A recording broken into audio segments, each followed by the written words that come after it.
everyone, it's me, Angel. Welcome sa aking YouTube channel.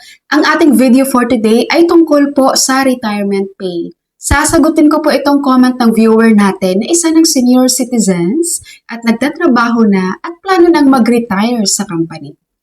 So ang tanong ni Sir Pedro, paano po kung 2 years lang ako sa company? Tapos 60 years old na ako. Okay, sa batas po natin sa Pilipinas, ang RA 7641 or Republic Act 7641, dapat po meron tayong minimum of 5 years in service sa current natin na company. Sa kasalukuyan nating company kung saan po tayo magre-retire. Pinaka-minimum po ang 5 years in service para po qualified tayo doon sa retirement pay na makukuha natin sa company natin. Ngayon, suggestion ko lang po sa nag-comment, kung kaya nyo pa naman po, wag na muna kayong mag-retire sa trabaho nyo ngayon. Paabutin nyo po muna sa 5 years, no?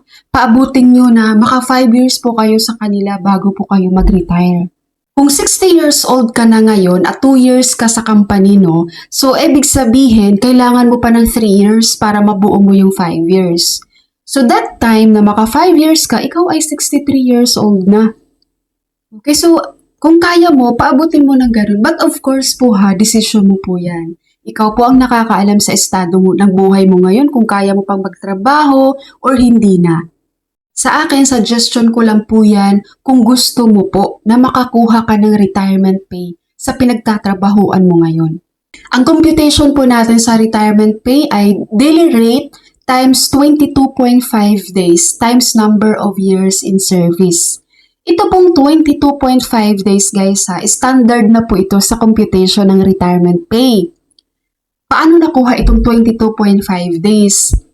Ito po ay 15 days na salary plus 5 days SIL, yung service incentive leave, plus 2.5 days na 13th month pay. Kaya ang total niya po is 22.5 days. So, standard na po talaga yan sa computation ng retirement pay.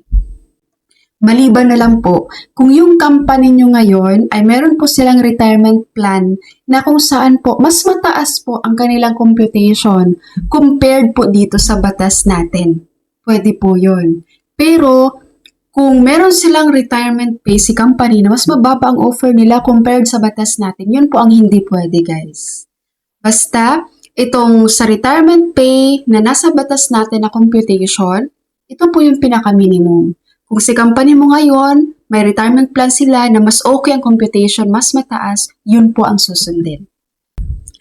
Halimbawa po natin ngayon, ang iyong rate per day ay 1,000 pesos.